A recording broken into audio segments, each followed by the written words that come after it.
Good evening and welcome to Tucker Carlson Tonight. I'm Mark Stein, filling in for Tucker while he vacations with his family. President Trump's aggressive rhetoric toward North Korea, vowing fire and fury if Kim Jong-un's regime goes too far, was bashed by many people in Washington. If they hope to change the president's behavior, they clearly don't understand him. Today, Trump said his only regret was that he may not have been tough enough. Frankly, the people that were questioning that statement, was it too tough? Maybe it wasn't tough enough. They've been doing this to our country for a long time, for many years. And it's about time that somebody stuck up for the people of this country and for the people of other countries. So, if anything, maybe that statement wasn't tough enough. And we're backed by 100% by our military. We're backed by everybody, and we're backed by many other leaders. North Korea better get their act together, or they're going to be in trouble like few nations ever have been in trouble in this world. We are preparing for many different alternative events at North Korea. If, he has disrespected our country greatly. He has said things that are horrific. And with me, he's not getting away with it. He got away with it for a long time between him and his family. He's not getting away with it. It's a whole new ballgame. He does something in Guam, it will be an event the likes of which nobody's seen before, what will happen in North Korea. That's not a dare, as you say. That is a statement of fact. Yeah, and just to be clear, North Korea is pledging to fire 4 missiles around Guam, north, south, east and west. Rebecca Heinrichs is a fellow at the Hudson Institute. David Tafuri is a former State Department official. They both join us. David, first to you, there are really 2 views on this. One is that the big problem is that North Korea is threatening to fire 4 missiles at Guam, and for a whole bunch of other people, the problem is the president's rhetoric. What to you is the big burning issue here?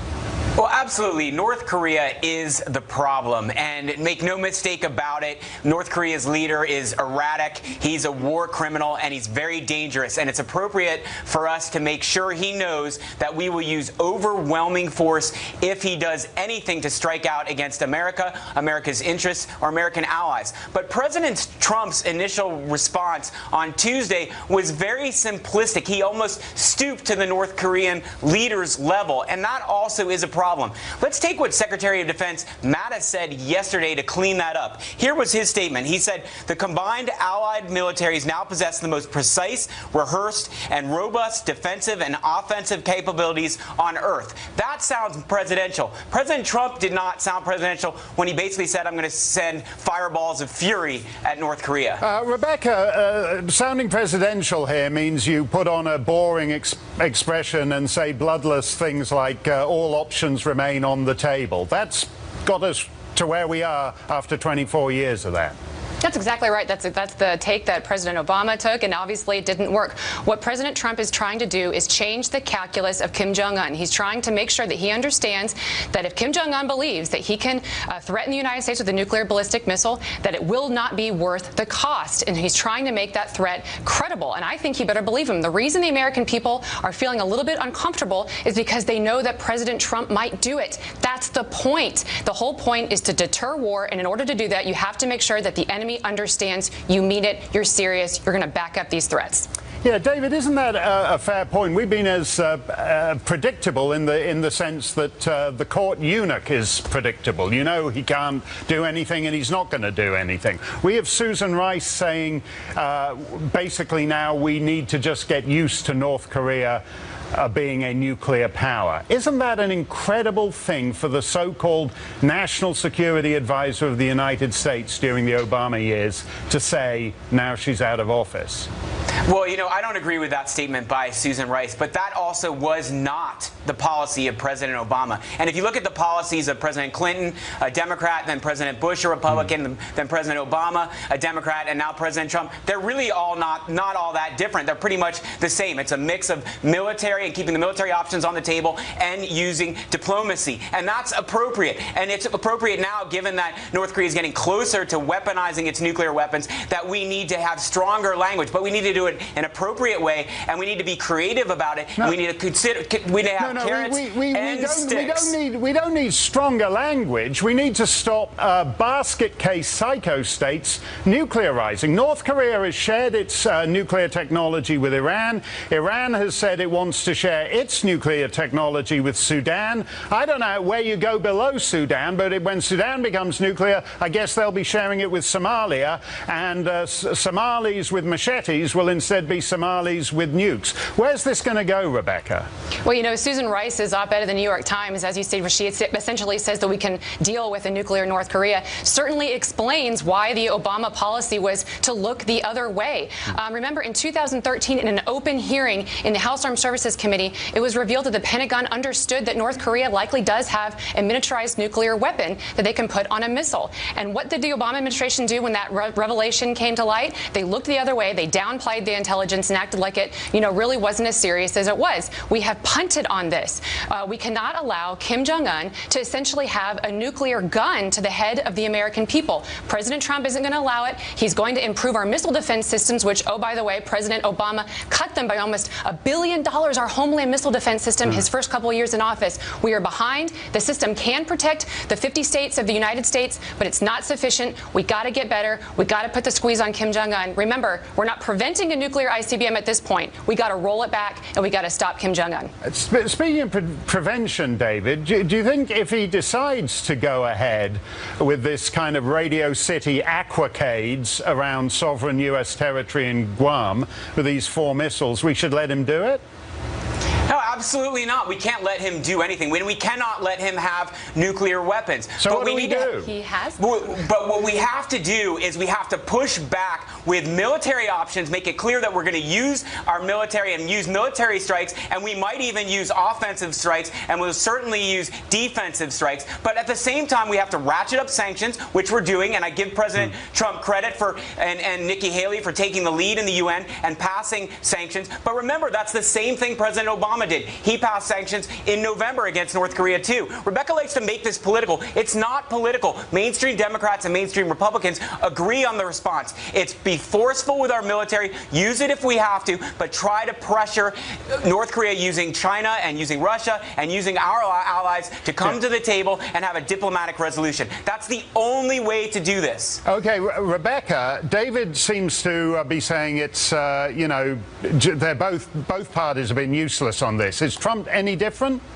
I think both parties have failed to stop North Korea. That's absolutely right. But it was Barack Obama that punted this when North Korea was on the brink of having a credible nuclear ICBM. So, and Susan Rice's op-ed again in the New York Times proves that their policy of strategic patience was essentially to allow Kim Jong-un to get this capability. But I do think that President Trump is doing something different. He is saying, I'm serious. This is credible. I'm prepared to make sure that if given the choice of war on the Korean Peninsula or allowing the American people to be hostage to a nuclear ICBM, I'm choosing the former. Okay. That is to deter Kim Jong-un from doing something he's going to regret. Every president has said that. We'll have to leave it. We'll have to leave it there. The fire and fury of cable news panels. Rebecca and David, thank you very much. The saga of Benghazi is not over.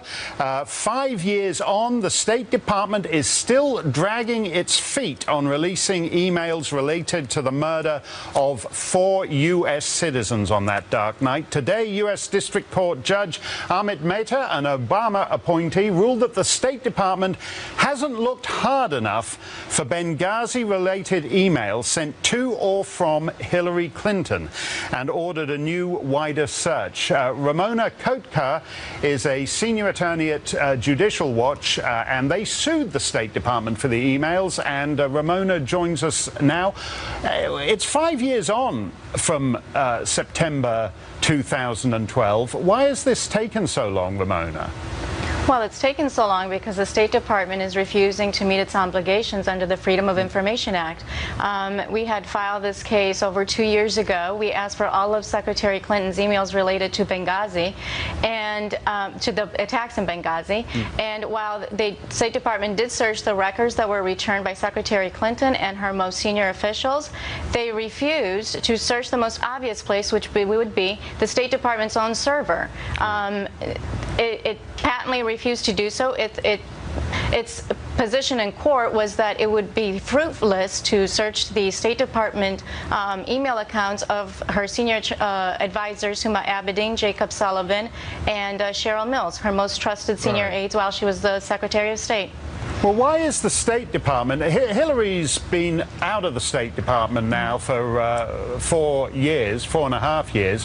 Why is there still institutional support for obstructing freedom of information on her behalf? In other words, why is the Trump State Department protecting Hillary Clinton?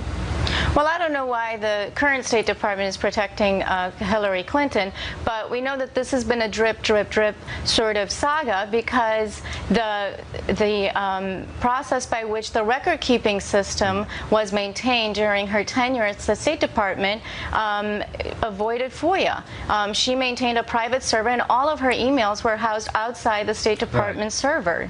Right, and in effect then, there's no agreed totality of what it is you're looking for. You might get a bunch of emails this time, but it doesn't mean there's a whole bunch, because basically she forwarded them to the United States government.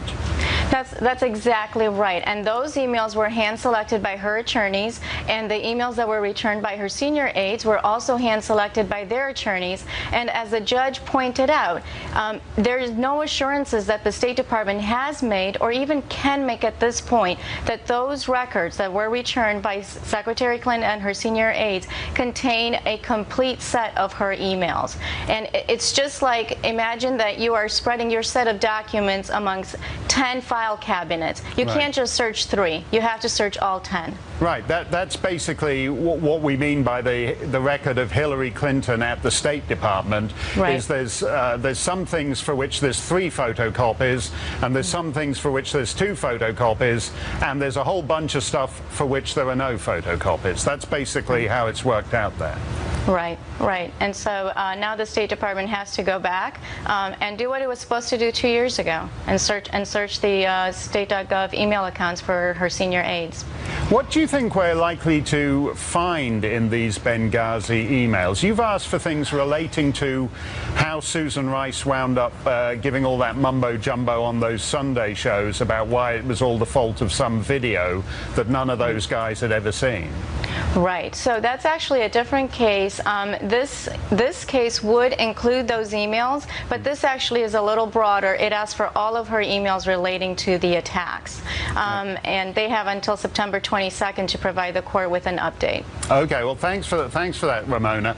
If you look at the film about the Benghazi incident, what's fascinating about that is that there were people in town involved in that attack who seemed to be very well informed as to the ambassador's whereabouts that night, and it would be interesting to know whether the leakiness of Hillary's private server had anything to do with that. Ramona, thanks very much and good luck, and I'm glad you were able to find an obliging judge today. Sharks, jellyfish and rip currents aren't the only things you have to fear at the beach.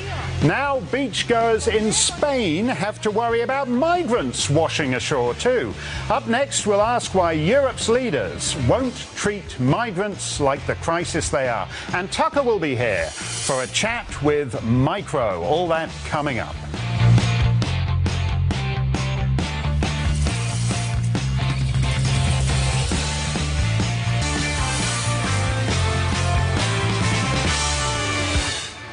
Take a look at this. This is footage captured by bathers at a Spanish beach showing a dinghy full of African migrants washing up on shore, and the migrants scramble like the Yank troops landing at Normandy. If you can imagine Omaha Beach full of topless women instead of German soldiers when they arrived there. And then they quickly head for the hills before any police can arrive to detain them. And this dinghy represents just a tiny portion proportion of almost 10,000 migrants who have entered Spain this year to claim asylum. Do you think those people are going to be sent back home anytime soon? Don't bet on it. Douglas Murray is the author of The Strange Death of Europe, which Tucker recommended a few weeks ago, and I can recommend too. It's a terrific and profound book, and Douglas joins us now. Douglas, this is really some kind of symbolic metaphor for Europe, isn't it? People life's a beach, and then the people who are going to kill your civilization wash up on it. Yes, exactly. It's an amazing just picture of where we are in Europe now. And this is just one beach in Spain, but 10 times the number of people who come into Spain this year have arrived in Italy with very little international note. But, you know, the people who rule us here in Europe, Angela Merkel, the European Commission, and pretty much the entire political class, would have us believe that those people you just saw landing on that beach in Spain are all, you know, PhD candidates and electricians and engineers and doctors just racing into Europe to try to give their all. And some of us don't think that is the case.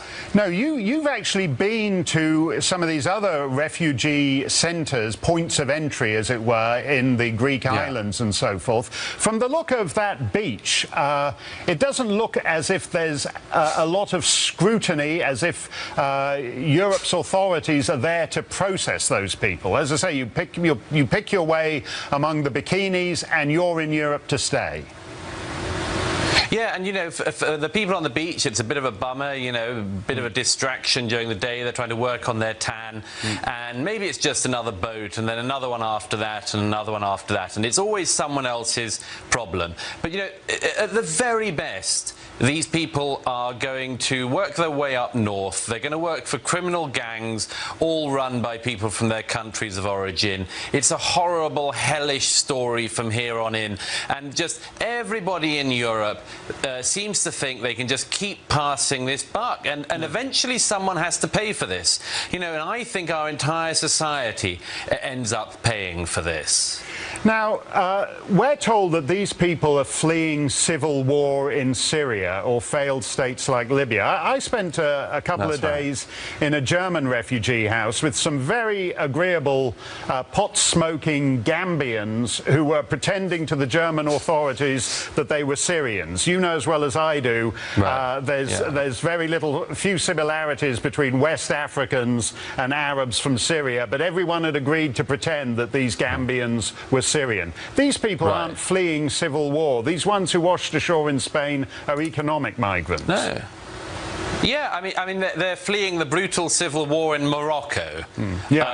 If you're a European commissioner, you know that's the lie you'd have to push on this one. Basically, these are sub-Saharan Africans moving into Europe for a better life. I mean, sure, it's no doubt about it. Even a life working for a gang in Spain is better than a life in parts of or almost all of sub-Saharan Africa. But the question that Europe has is, how many of these boatloads do we take on before we ourselves capsize? And this is the question I cannot get any European leaders to address. They just want to keep ignoring it, keep on thinking, oh, it's just another boat, just another beach. Right.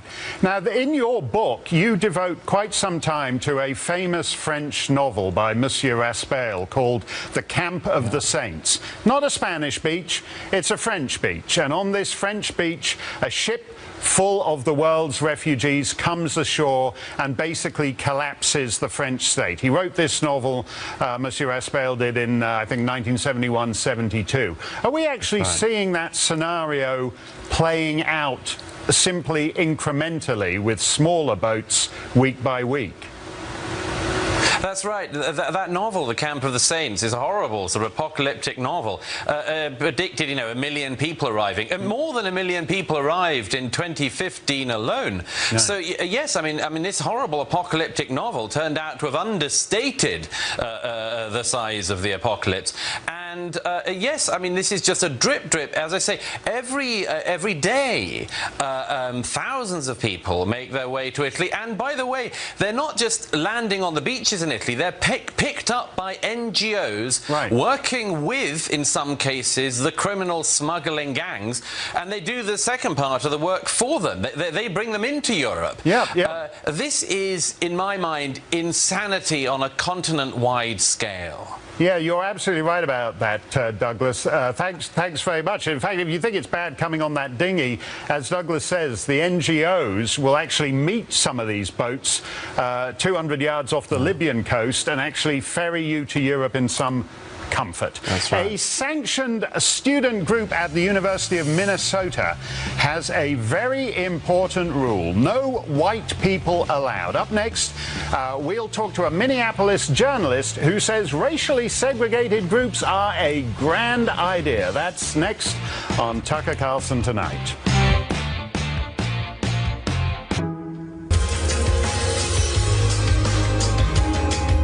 Yes, it's time for campus craziness. The University of Minnesota has a student group with one rule: no white people, period. On its website, the group Tongues Untied touted itself as a safe space targeted exclusively at LGBTQIA and or same gender-loving people of color. For those of you who speak English instead of progressive, that means the group is for non-white gay and transgender people and no one else. Since the story broke, the group has updated its webpage to remove its warning that whites should stay away. But Mike Mullen wrote about the controversy for City Pages, and his take was that white people should shut up and stop whining. Mike Mullen joins us now. Thanks for coming on, Mike. You basically think this is the white guys, the alt-right white, as you call them, at campus reform making a fuss about nothing. Right. I would say that this doesn't really bother me, and I'm surprised that it bothers them.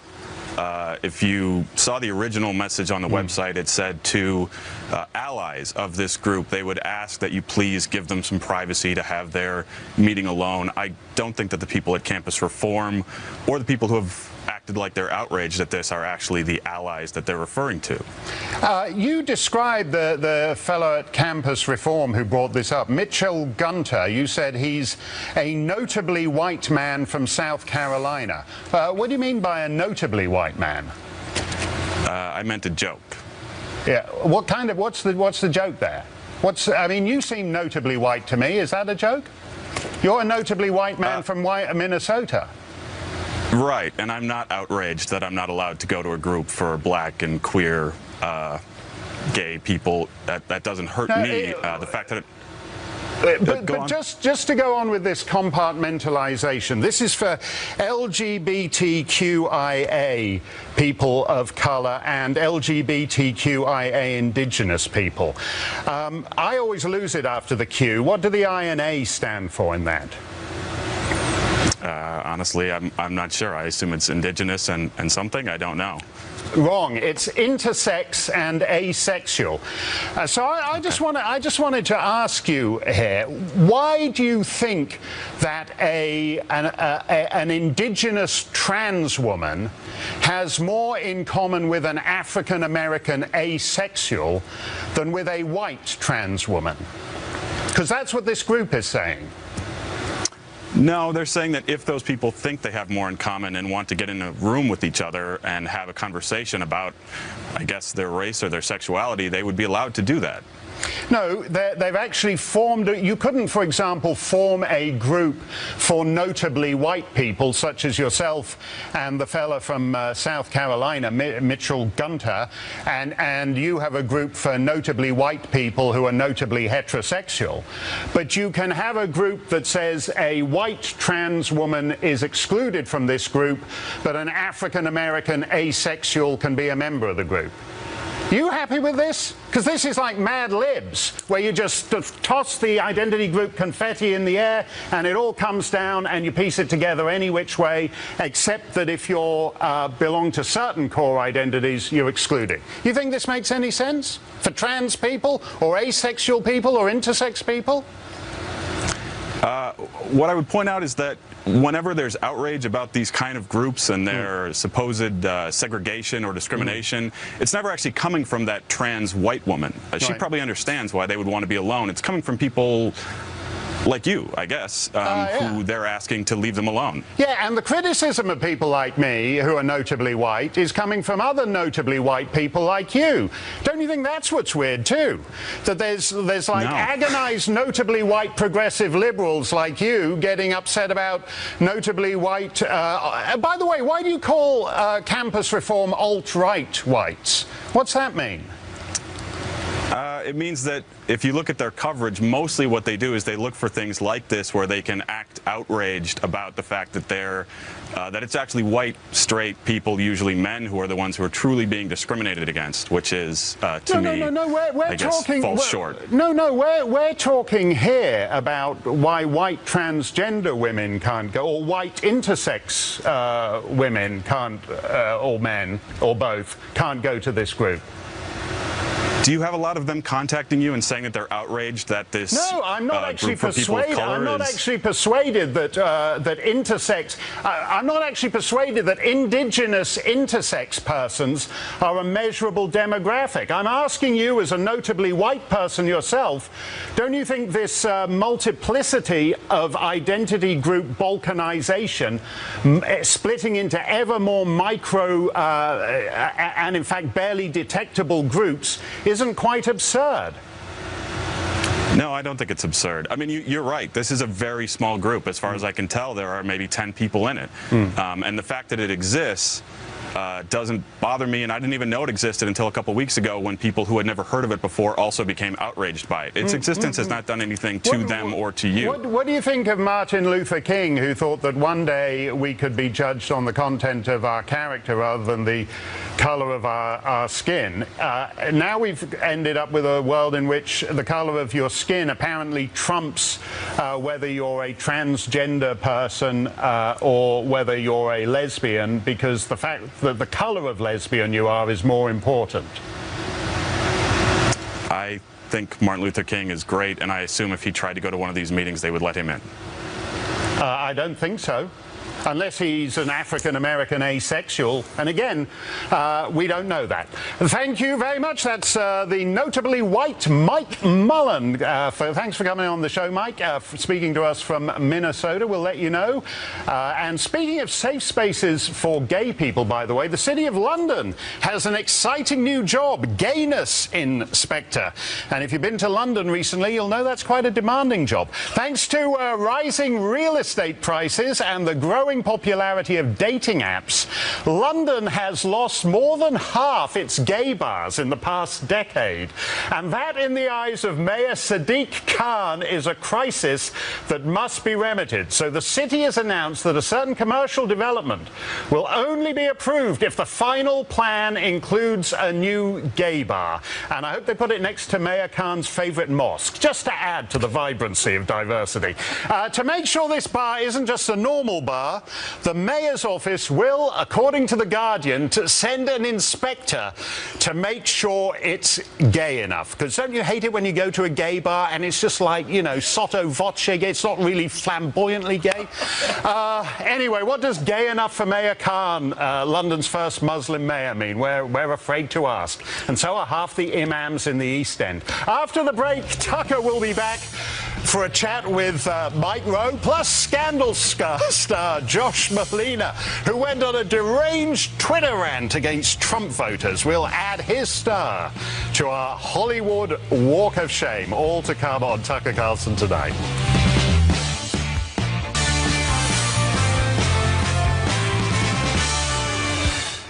Tucker's only doing one segment a night these days, so here's a recent conversation he had with Mike Rowe.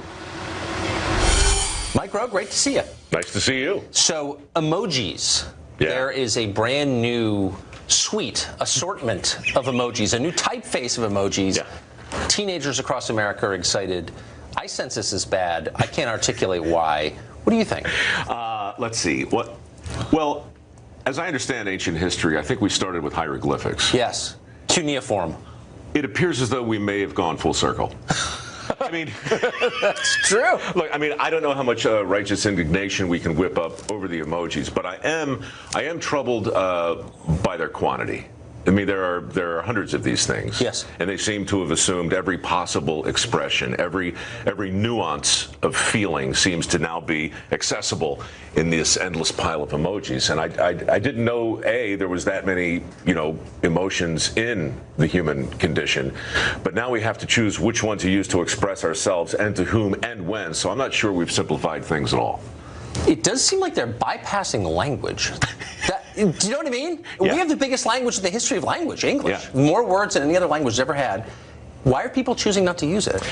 I think, again, just a theory, but I think this general assault on conventional norms of work, which we've talked about ad nauseum before, has kind of bled over into a kind of assault on the lexicon. So it's like Velcro shoes. A little bit. Yeah. Right. See, again, it's nothing to get angry about, but it's unnerving. It's disconcerting to look down and see Velcro when you expect laces. Yes. And I don't know if it's a harbinger of the end of days, but it is troubling because you have to ask regarding emojis, what is next? I mean, just grunts? Interpretive dance? I mean, right, look, we don't, dark. Grown people are now communicating with texts that say, you are great, but great is GR8, right? I mean, it's like the language and mnemonics, we're all hooked on phonics again with now the little emoji things combined. I don't know what's happening, but if you want me to make a serious point, what about this? What if this slow degradation of the language is actually a component of the demise of soft skills? And what are soft skills? Soft skills are those things that allow you not to take a phone call during a job interview, to maybe pull your pants up, tuck your shirt in, show up on time. The basic things that many employers bemoan today that seem to be conspicuously lacking in much of the, what you call the employable people looking for jobs, right? They're not using their words to a degree that's making people excited about hiring them. And that ultimately is why the emojis got to go with the Velcro shoes. How big a part of employment is that? Well, look, the people I talk with who are really trying to close the skills gap in their own part of the world, they say it's the most critical. The most critical thing that nobody talks about is passing the drug test. Right? That's huge. That's half, more than half gone. But the thing that we often talk about with the skills gap is the lack of skill, obviously. But then we discuss the lack of will that really fuels it, but it's also the lack of soft skills. People just don't know how to interview. They don't know what to say. They don't know. It's basic, but the erosion of that which is basic has to be germane to whatever it is we think we're talking about right now. If you could give job, and I know you do this, but if you could give job advice to someone seeking a job at the lower end, just starting out, what kinds of counsel would you give? I would say, if you can, put yourself in the chair of the person considering hiring you and say to them exactly what you would want to hear if you were them. Hi, it's great to be here. Here's the deal. I will be early every day. I will stay late every day. I will ask you what I can do every day to make your life simpler. If there's a difficult task, I will volunteer to do it. I will do so cheerfully. And 2 years from now, I'm going to be sitting where you are. If somebody said that to me, I'd be like, are you kidding? I'm not checking your references. I don't care. I'll see you tomorrow. Great. It would happen in a drug heartbeat. test necessary. You're hired. Right. And then I give them a little smiley face and tell them to get up. Micro, thank you. Sure. Micro on, quote, people who don't know how to interview and don't know what to say. I think that's Tucker's coded vacation message to his guest host. Coming up, someone called actress Ashley Judd a sweetheart, so she delivered a lengthy screed on Facebook. And then when I was setting my things out, he said, "Hey, nice dress." I didn't hear him saying anything about the attire of any of the other folks. After the break, we're going to add Ashley to the Hollywood Walk of Shame. That's next.